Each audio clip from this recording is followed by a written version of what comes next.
दोस्तों जय हिंद। स्वागत है आपका ज्ञान की विपाशा चैनल पर। अगर आपने अभी तक चैनल को सब्सक्राइब नहीं किया है तो चैनल को कर लें सब्सक्राइब और बेल आइकन को भी प्रेस कर लें ताकि चैनल से संबंधित सभी प्रकार की अपडेट्स आपको मिलती रहें। दोस्तों आज के इस वीडियो में हम बीते 1 फरवरी को पेश हुए बजट वित्त वर्ष 2023-24 के बजट के बारे में चर्चा करेंगे। तो आइए वीडियो को शुरू करते हैं। दोस्तों बीते 1 फरवरी को वित्त मंत्री निर्मला सीतारमण जी ने वित्त वर्ष 2023-24 का बजट पेश किया। वित्त वर्ष 2023-24 का बजट यह मोदी सरकार के दूसरे कार्यकाल का अंतिम पूर्ण बजट है और वित्त मंत्री निर्मला सीतारमण जी का 5वां बजट है। वित्त मंत्री निर्मला सीतारमण जी ने कुल 87 मिनट का भाषण दिया और यह उनका सबसे छोटा बजट भाषण है। दोस्तों वित्त वर्ष 2023-24 का बजट कुल 45 लाख करोड़ रुपए का बजट है, जो कि पिछले वित्त वर्ष की तुलना में 6 लाख करोड़ ज़्यादा है। पिछले वित्त वर्ष में 39 लाख करोड़ का बजट था। दोस्तों इस बजट में सभी प्रमुख वर्गों को साथ देने का प्रयास किया गया है, क्योंकि इस बजट के बाद आम चुनाव भी है 2024 में। तो अब हम बजट की मुख्य बातों को समझने का प्रयास करते हैं कि केंद्र सरकार ने इंफ्रास्ट्रक्चर के लिए, एजुकेशन के लिए, हेल्थ के लिए, डिफेंस के लिए और हरित भारत बनाने के लिए, मनरेगा के लिए, आयकर के लिए क्या क्या प्रावधान किया है। दोस्तों बजट में सरकार आने वाले वित्त वर्ष के लिए अपने आय और व्यय का अनुमान लगाती है और उसका ब्यौरा रखती है। सरकार ने इस बजट में आय और व्यय का हिसाब किताब भी दिया है। इस बजट में बताया गया है कि सरकार कहाँ से कितना कमाती है और कहाँ कितना खर्च करती है। उदाहरण के लिए अगर सरकार 1 रुपये कमा रही है तो उसमें से 34 पैसे सरकार उधार और अन्य देयता से प्राप्त करेगी, 17 पैसे जीएसटी और अन्य प्रकार के करों से जो आम जनता जमा करती है, 15 पैसे आयकर से यानी इनकम टैक्स से, 15 पैसे कारपोरेट टैक्स से और 7 पैसे केंद्रीय उत्पाद शुल्क से और 6 पैसे कर भिन्न प्राप्तियों से, 4 पैसे सीमा शुल्क यानी कस्टम ड्यूटी से और 2 पैसे ऋण भिन्न पूंजी प्राप्तियों से। तो ये सरकार का कुल आमदनी का स्रोत हो गया। अब सरकार कहाँ खर्च करती है। उदाहरण के लिए अगर सरकार 1 रुपये खर्च करती है तो उसमें से 20 पैसे तो वह ब्याज की अदायगी में करती है, क्योंकि जब लोन लेती है तो ब्याज तो चुकाना पड़ेगा। 18 पैसे कर और शुल्क में राज्यों को हिस्सा मिल जाता है, 17 पैसे केंद्रीय योजनाओं में, 9 पैसे केंद्र प्रायोजित योजनाओं में, 8 पैसे अन्य प्रकार के व्यय में, 4 पैसे पेंशन में, 8 पैसे रक्षा में और 7 पैसे सब्सिडी में और 9 पैसे वित्त आयोग और अन्य अंतरण में। तो ये सरकार का कुल खर्च का ब्यौरा हो गया। दोस्तों वित्त मंत्री ने बजट की 7 प्राथमिकताओं को शब्द ऋषि के माध्यम से समझाया है। पहला है समावेशी विकास। 20 लाख करोड़ रुपए कृषि और सहकारिता में ऋण बांटने का लक्ष्य है। स्टार्टअप और भंडारण को बढ़ावा दिया जाएगा। दूसरा है आखिरी पायदान पर खड़े लोगों तक पहुंचना। 5,943 करोड़ रुपए एकलव्य स्कूलों को तथा पीएम पीबीटीजी योजना शुरू की जाएगी। तीसरा है इंफ्रास्ट्रक्चर और विनिवेश। 10 लाख करोड़ रुपए पूंजीगत निवेश खर्च किया जाएगा पिछले साल से 33% ज़्यादा इंफ्रास्ट्रक्चर में। अगला है वित्तीय क्षेत्र। तो 2 लाख करोड़ रुपए की कुल ऋण गारंटी एमएसएमई के लिए इस बजट में 9,000 करोड़ का प्रावधान। युवा शक्ति के लिए प्रधानमंत्री कौशल विकास योजना 4.0 शुरू। Coding, AI, robotics, 3D printing जैसे पाठ्यक्रम शामिल होंगे। राज्यों में यूनिटी मॉल स्थापित किए जाएंगे। अगली प्राथमिकता है हरित विकास, यानी 10,000 बायो इनपुट संसाधन केंद्र शुरू होंगे। किसानों को प्राकृतिक कृषि में मदद मिलेगी। अगला है क्षमता को उजागर करना। 100 प्रयोगशालाएं बनेंगी 5G सेवा और विकास के लिए। राष्ट्रीय डेटा शासन नीति, ई कोड का तीसरा चरण और विवाद से विश्वास योजना। तो बजट की 7 प्राथमिकताएं हैं जिन्हें शब्द ऋषि के माध्यम से समझाने का प्रयास किया गया। दोस्तों वित्त वर्ष 2023-24 के बजट में जो 45 लाख करोड़ का बजट है, उस 45 लाख करोड़ के बजट में वे कौन कौन से टॉप मंत्रालय हैं जिन्हें अत्यधिक आवंटन किया गया है। तो उसमें सबसे ऊपर है रक्षा मंत्रालय। रक्षा मंत्रालय को इस बार 5.94 लाख करोड़ रुपये मिला है। उसके बाद सड़क परिवहन और राजमार्ग मंत्रालय 2.70 लाख करोड़। उसके बाद रेल मंत्रालय 2.41 लाख करोड़। उसके बाद उपभोक्ता खाद्य और सार्वजनिक वितरण मंत्रालय 2.06 लाख करोड़ रुपये। उसके बाद गृह मंत्रालय 1.96 लाख करोड़ रुपये। उसके बाद रसायन और उर्वरक मंत्रालय 1.78 लाख करोड़ रुपये। उसके बाद ग्रामीण विकास मंत्रालय 1.60 लाख करोड़ रुपये। फिर अन्य मंत्रालय हैं जिसमें कृषि और किसान कल्याण मंत्रालय, जिस पर ज़्यादा ध्यान रहता है, 1.25 लाख करोड़ रुपये। दोस्तों बजट की जो मुख्य बातें जो खूब सुर्खियों में रहीं वो यह है कि जो आयकर की छूट की सीमा है उसे बढ़ाया गया है। अब 7 लाख तक में कोई इनकम टैक्स नहीं देना होगा, यानी 7 लाख तक की सालाना आमदनी पर अब कोई टैक्स नहीं देना होगा। इसके साथ ही पूंजीगत खर्च को पिछले वित्त वर्ष की तुलना में 33% बढ़ाया गया है, यानी इंफ्रास्ट्रक्चर पर पिछले साल की तुलना में 33% ज़्यादा खर्च किया जाएगा। यानी इस वित्त वर्ष 2023-24 के वित्त वर्ष में 10 लाख करोड़ पूंजीगत व्यय किया जाएगा। वहीं 20 लाख करोड़ रुपए ऋण वितरण का लक्ष्य कृषि क्षेत्र, संघ, पशुपालन, मत्स्यिकी और डेयरी उद्यम के लिए तय किया गया है। तो ये बजट की कुछ मुख्य बातें हैं। दोस्तों अब आइए अलग अलग क्षेत्रों के हिसाब से उन क्षेत्रों को कितना क्या आवंटित किया गया है और क्या प्रावधान किया गया है ये जानते हैं। आगे बढ़ने से पहले ये भी जान लेते हैं कि वित्त मंत्री ने जो बताया कि 1.97 यानी 1,57,000 रुपये प्रति व्यक्ति आय दोगुनी से बढ़कर ज़्यादा, यानी वर्तमान में 1,57,000 यानी 1,97,000 प्रति व्यक्ति आय हो गई है।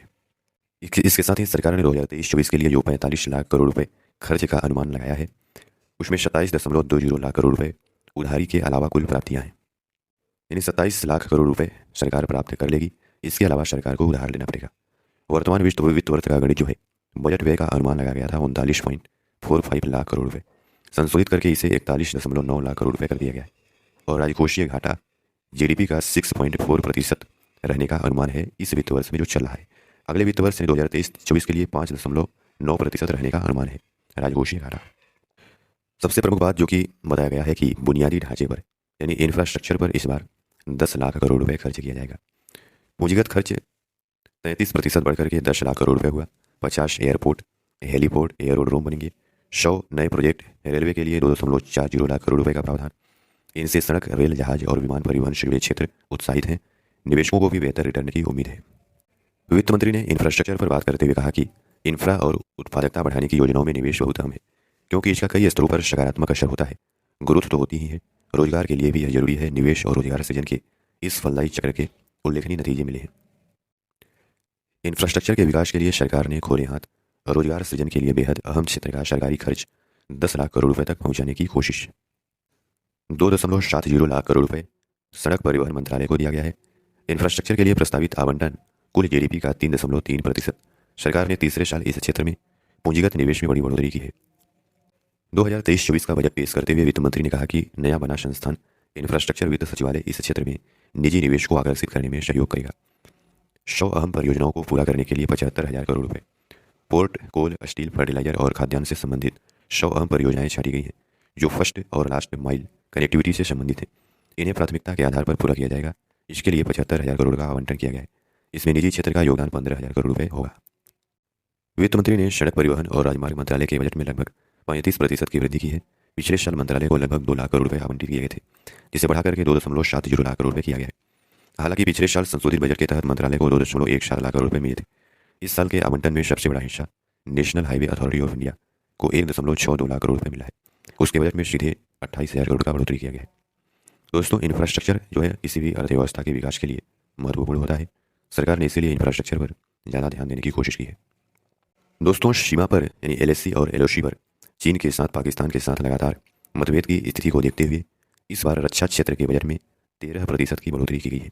भविष्य की चुनौतियों से निपटने की तैयारी के लिए 5.94 लाख करोड़ रुपए रक्षा मंत्रालय को मिला है, जो कि 69,000 करोड़ रुपए ज़्यादा है।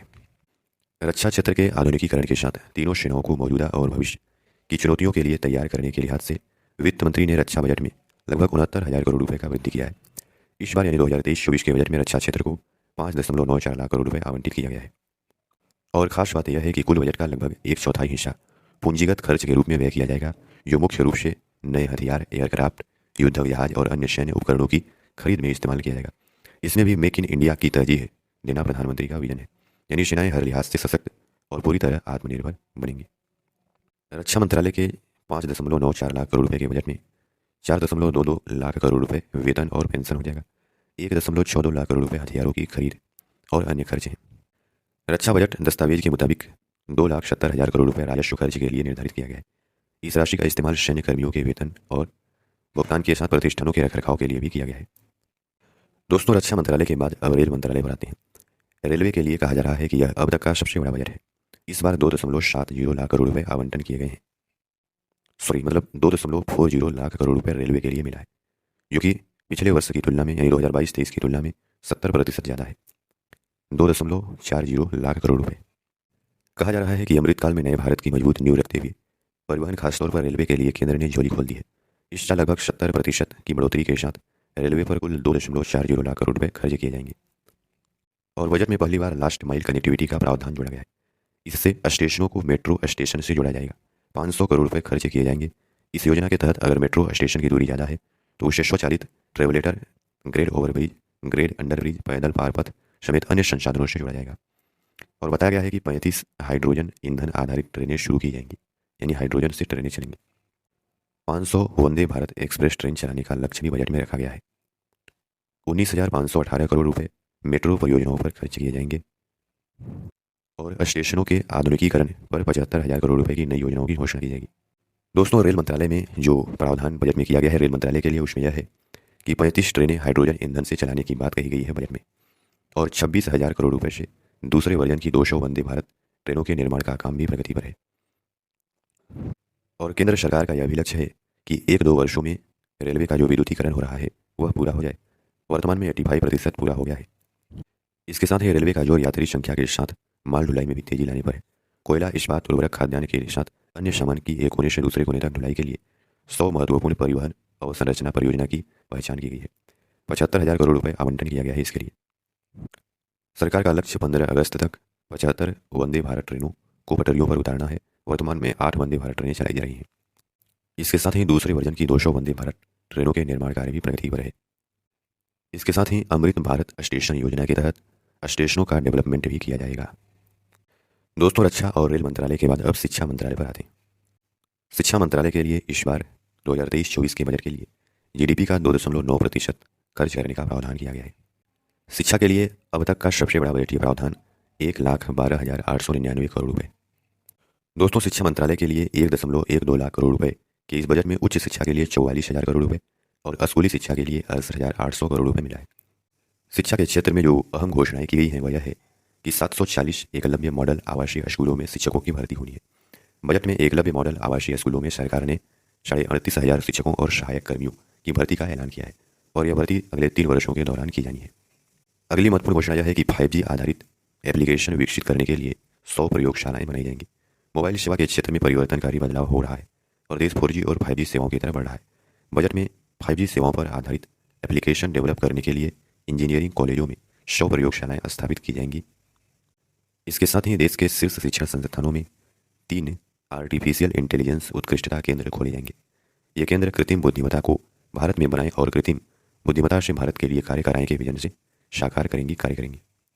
इसके साथ ही बजट में एक नेशनल डिजिटल लाइब्रेरी स्थापित करने का भी प्रावधान किया गया है।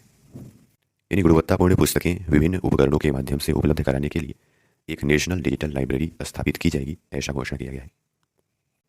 और राज्यों को उनके लिए पंचायत और वार्ड स्तर पर फिजिकल लाइब्रेरी स्थापित करने के लिए और राष्ट्रीय डिजिटल पुस्तकालय संसाधनों तक पहुंच बनाने के लिए इंफ्रास्ट्रक्चर उपलब्ध कराने के लिए प्रोत्साहित किया जाएगा। इसके साथ ही लोगों में कुशलता को बढ़ाने के लिए प्रधानमंत्री कौशल विकास योजना 4.0 शुरू की जाएगी। देश में खुलेंगे 30 skill India international centre. Artificial intelligence और रोबोटिक्स में लोगों को बनाएंगे दक्ष, बजट में यह ऐलान किया गया है।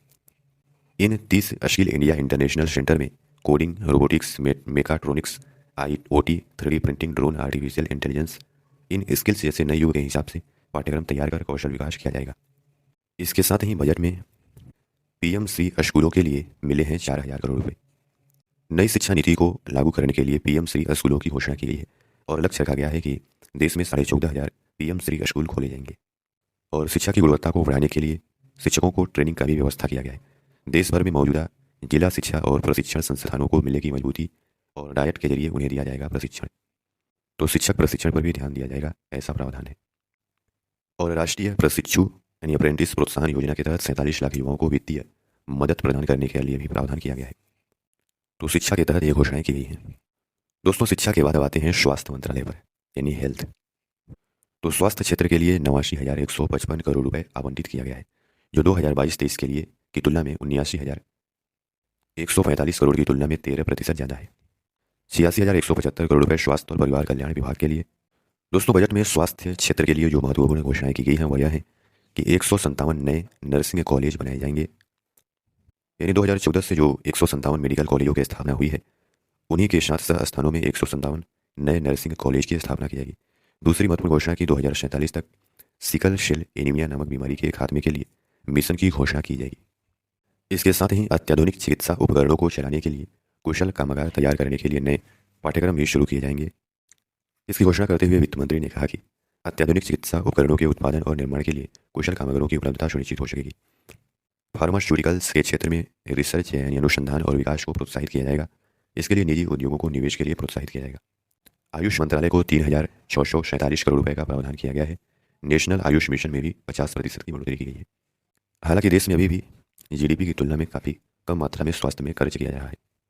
दोस्तों इसके अलावा जिस पर अधिकांश लोगों का ध्यान रहता है, क्योंकि ज़्यादातर भारत में लोग कृषि और कृषि क्षेत्र से संबंधित अन्य गतिविधियों से जुड़े हुए हैं, इसलिए ज़्यादातर लोगों का ध्यान कृषि पर रहता है। तो कृषि और किसान कल्याण मंत्रालय के लिए इस बार 1.25 लाख करोड़ रुपए का प्रावधान किया गया है। बजट में मोटा अनाज यानी श्री अन्न जिसे नाम दिया गया है, यह कहा गया है कि मोटे अनाज को प्रोत्साहित किया जाएगा, उसे बढ़ावा दिया जाएगा, लोकप्रिय बनाया जाएगा। और जब मोटे अनाज की मांग बढ़ेगी, खपत बढ़ेगा, तो पोषण और खाद्य सुरक्षा और किसानों को भी लाभ होगा।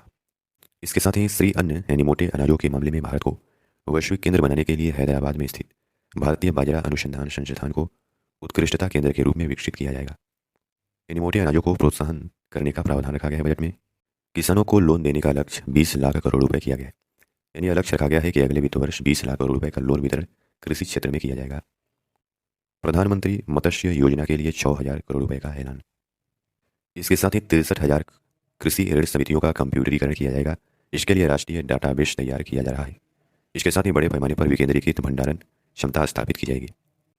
इसके साथ ही ग्रामीण भारत में युवाओं को कृषि के माध्यम से जीविका के साथ कृषि आधारित नवाचार को बढ़ावा दिया जाएगा। इसके लिए कृषि त्वरक कोष स्थापित किया जाएगा। इसका लक्ष्य किसानों के समक्ष आने वाली चुनौतियों का रचनात्मक नवीन समाधान देना है। किसानों के लिए जरूरी है कि सही समय पर उन्हें मौसम की जानकारी हो और सही डाटा उन्हें उपलब्ध हो। कृषि के लिए डिजिटल अवसंरचना के लिए डिजिटल पब्लिक इंफ्रास्ट्रक्चर का प्रावधान भी किया गया है।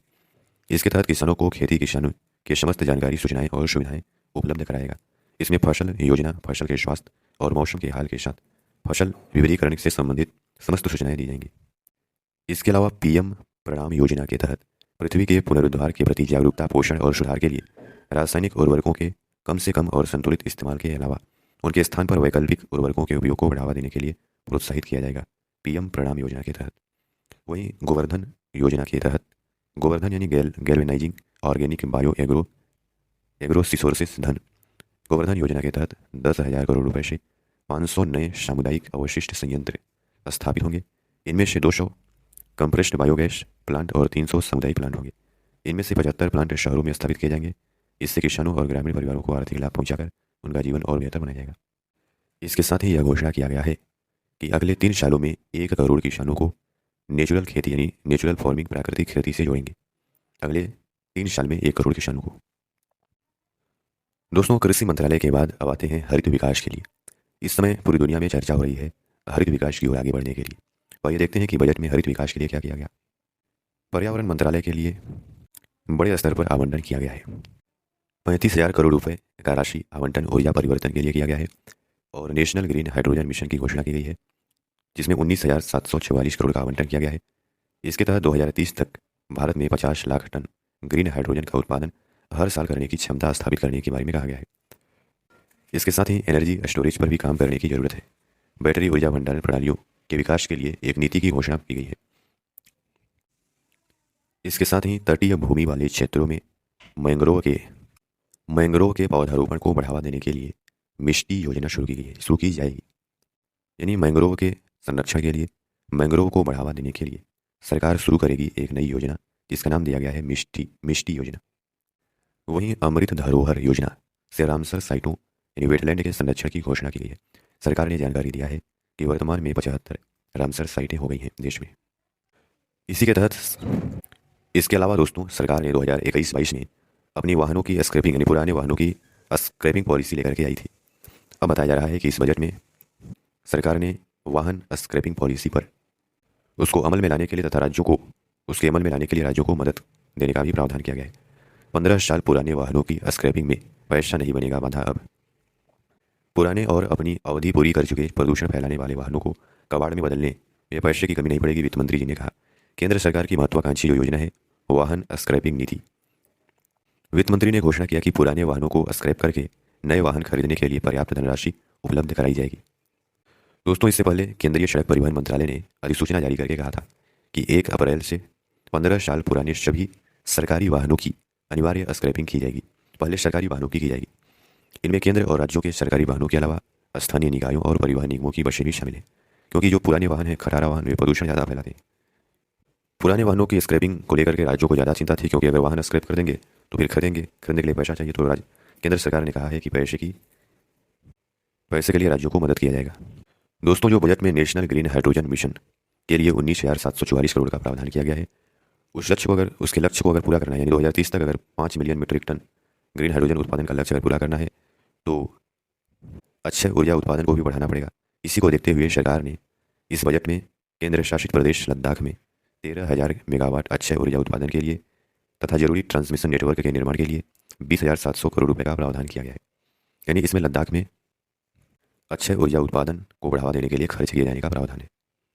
इसके साथ ही ग्रीन हाइड्रोजन के उत्पादन में इलेक्ट्रोलाइजर की महत्वपूर्ण भूमिका होती है, इसलिए इलेक्ट्रोलाइजर के आयात पर सीमा शुल्क में छूट देने के लिए कदम उठाया जाएगा, ऐसा कहा गया है। दोस्तों, इस बजट में लिथियम बैटरी बनाने की मशीनरी और कैपिटल गुड्स पर टैक्स छूट दी गई है। खास करके लिथियम सेल्स पर भी कस्टम ड्यूटी को 21% से घटाकर 13% कर दिया गया है। इसका असर बैटरी की कीमतों में कमी के तौर पर दिख सकता है, यानी इलेक्ट्रिक व्हीकल को भी सरकार बढ़ावा देने का प्रयास कर रही है। इसके साथ ही सरकार ने टूरिज्म सेक्टर को बढ़ावा देने के लिए 50 पर्यटन स्थलों को विकसित करने का लक्ष्य रखा है।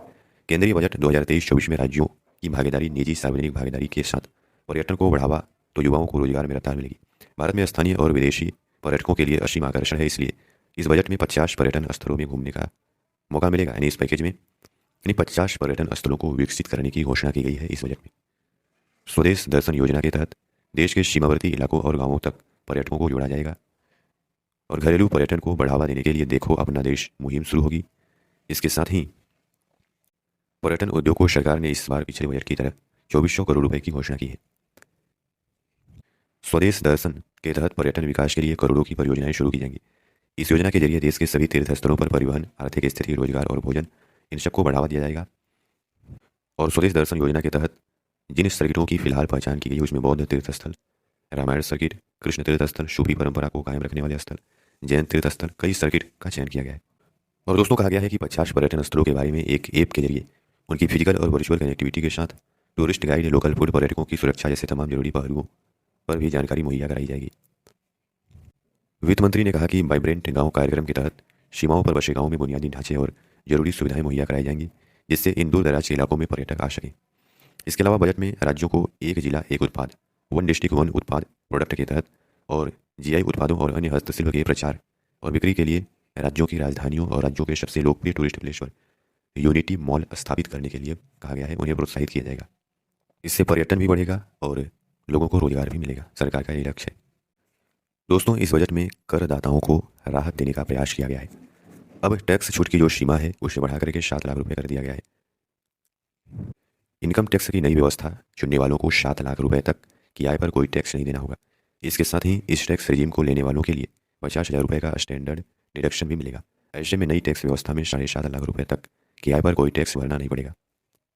और नई टैक्स व्यवस्था में टैक्स की जो स्लैब थी, यानी जो 7 प्रकार के स्लैब थे, उसे कम कर करके 5 प्रकार का स्लैब कर दिया गया है। हालांकि निवेश और भत्तों से छूट पर आधारित पुरानी टैक्स व्यवस्था पुराने हिसाब से जारी रहेगी, उसमें कोई बदलाव नहीं किया गया है। नई टैक्स व्यवस्था को आकर्षक बनाते हुए इसके टैक्स स्लैब की संख्या को भी 7 से घटा करके 6 कर दिया गया है। इसके साथ ही इन स्लैब में टैक्स छूट की सीमा को बढ़ाकर 3 लाख रुपए कर दिया गया है। पहले यह सीमा 2.5 लाख रुपए तक थी। वहीं 2 करोड़ से ज़्यादा आमदनी वालों के लिए सरचार्ज यानी उपकर की सीमा, जो टैक्स पर अलग से सरचार्ज लगता है, उसकी उच्चतर सीमा 37% से घटाकर 25% कर दिया गया है। बजट में जो नई टैक्स व्यवस्था की घोषणा की गई है उसमें अब 0 से 3 लाख तक पर कोई टैक्स नहीं, 3 से 6 लाख पर 5% टैक्स, 6 से 9 लाख पर 10%, 9 से 15 लाख पर 15% और 12 से 15 लाख पर 9 से 12 लाख पर 15% और 12 से 15 लाख पर 20%, 15 लाख से ज़्यादा पर 30% का टैक्स लगेगा। पुरानी टैक्स व्यवस्था पहले की तरह वह जारी रहेगी, उसमें कोई बदलाव नहीं किया गया है। दोस्तों, इस बजट में वंचितों के लिए क्या किया गया है, तो संवेदनशील जनजातियों के भविष्य की दिखी है चिंता। जनजातीय वर्ग को मुख्य धारा में शामिल करने के लिए प्रधानमंत्री PVGT विकास मिशन शुरू करने का प्रस्ताव भी रखा गया है। संवेदनशील जनजातीय समूहों यानी PVTG की सामाजिक आर्थिक स्थितियों में सुधार लाने के लिए प्रधानमंत्री PVGT विकास मिशन शुरू करने का प्रस्ताव बजट में किया गया है। इसके अलावा वो तो है जनजातीय छात्रों के लिए जो एकलव्य मॉडल आवासीय विद्यालय है, शिक्षकों की भर्ती, सिकल सेल एनीमिया उन्मूलन मिशन और प्रधानमंत्री विश्वकर्मा कौशल सम्मान योजना। इसमें हस्तशिल्प और कारीगरों को प्रशिक्षण और वित्तीय सहायता का प्रस्ताव भी जनजातीय समूहों को लिया गया है। यानी प्रधानमंत्री विश्वकर्मा सम्मान योजना के तहत, विश्वकर्मा कौशल सम्मान योजना के तहत जो हस्तशिल्प हैं, हाथ से काम करने वाले कारीगर हैं, उनको प्रशिक्षण दिया जाएगा ताकि वे अपने उत्पाद को, प्रोडक्ट को बेहतर तरीके से बना पाएँ। इसके अलावा बजट में कहा गया है कि निर्धन कैदियों की जुर्माना और जमानत राशि की व्यवस्था में सरकार मदद करेगी। वित्त मंत्री ने घोषणा किया कि जेल में बंद ऐसे निर्धन व्यक्तियों को वित्तीय सहायता प्रदान किया जाएगा जो जुर्माना या जमानत राशि की व्यवस्था करने में असमर्थ हैं। इसके अलावा महिलाओं के लिए जो स्वयं सहायता समूह है, 81 लाख स्वयं सहायता समूहों से ग्रामीण महिलाओं को जोड़ करके दीनदयाल अंत्योदय योजना राष्ट्रीय ग्रामीण आजीविका मिशन से असाधारण सफलता प्राप्त की जाएगी। यानी 81 लाख जो स्वयं सहायता समूह हैं उनको और बढ़ावा दिया जाएगा ताकि ज़्यादा से ज़्यादा महिलाओं को वह जोड़ सके। इसके अलावा बजट में महिला सम्मान बचत पत्र योजना की भी घोषणा की गई है। 2025 तक 2 वर्षों की अवधि के लिए वन टाइम नई लघु बचत योजना महिला सम्मान बचत पत्र कराया जाएगा उपलब्ध। इसमें 7.5% सालाना की दर से दिया जाएगा ब्याज और ज़रूरत पड़ने पर वे अपने पैसे का आंशिक निकासी भी कर सकती हैं। इसके साथ ही प्रधानमंत्री आवास योजना का बजट आवंटन 66% बढ़ाया गया है। 79,590 करोड़ रुपए हो गया है इस बार का बजट प्रधानमंत्री आवास योजना के लिए। इसके अलावा सीनियर सिटीजन सेविंग स्कीम में बुजुर्ग अब ज़्यादा अधिकतम 30 लाख रुपए तक जमा कर सकेंगे। पहले अधिकतम सीमा 15 लाख रुपए तक थी। अब बुजुर्ग इस योजना में अपनी जमा को दोगुना कर सकते हैं। अभी 8% ब्याज मिल रहा है इस पर। दोस्तों, एक ऐसा क्षेत्र जिस पर बहुत अधिकांश लोगों का नजर आता है कि मनरेगा का बजट कितना। मनरेगा बजट में 30% की कटौती की गई है।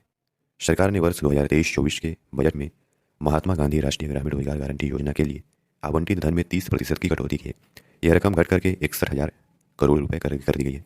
बुधवार को बजट में बताया गया कि मनरेगा के लिए आवंटित 2022-23 में आवंटित अनुमानित धनराशि 89,000 करोड़ रुपए को कम किया गया है। दोस्तों, एक और क्षेत्र जिस पर अधिकांश लोगों का नजर आता है कि सरकार विनिवेश के बारे में क्या कर रही है। तो दोस्तों, इस बजट में सरकार ने यह बताया है कि 51,000 करोड़ रुपए अन्य क्षेत्रों से, अन्य संसाधनों से जुटाए जाएंगे। सरकार ने 2023-24 में विनिवेश यानी डिस इन्वेस्टमेंट के जरिए 51,000 करोड़ रुपए जुटाने का लक्ष्य रखा है। यह पिछली बार की तुलना में कम है। सरकार के स्वामित्व वाली कंपनियों में विनिवेश राजस्व बढ़ाने का एक प्रमुख उपाय है। इसके द्वारा सरकार सरकारी कंपनियों में अपनी हिस्सेदारी बेचती है। मौजूदा वित्त वर्ष जो भी वित्त वर्ष चल रहा है, सरकार का विनिवेश लक्ष्य 65,000 करोड़ रुपये था, जिसे बाद में संशोधित करके 50,000 करोड़ रुपये कर दिया गया, क्योंकि राज्य के स्वामित्व वाली कंपनियों के नियोजित निजीकरण अगले वित्त वर्ष के लिए टल गए। कई कंपनियां हैं जैसे BEML, shipping corporation of India. इनके निजीकरण की प्रक्रिया में कानूनी पेच फंसने के बाद अब सितंबर 2023 तक IDBI बैंक के विनिवेश से 82,000 करोड़ रुपये जुटाने का लक्ष्य है। वर्तमान वित्त वर्ष में जो सरकार का विनिवेश लक्ष्य था उसको भी सरकार ने पूरा नहीं कर पाया है। सरकार जो है IDBI बैंक के अलावा shipping corporation of India, NMDC steel limited, BEML, HLL, life care container corporation of India, Vizag steel, इन कंपनियों का निजीकरण करना चाहती है। तो दोस्तों, ये था 2023-24 का बजट। हमने इस कार्यक्रम के माध्यम से बजट की समस्त पहलुओं के बारे में जानने का प्रयास किया। आशा करते हैं कि आपको अच्छे से समझ में आया होगा। धन्यवाद।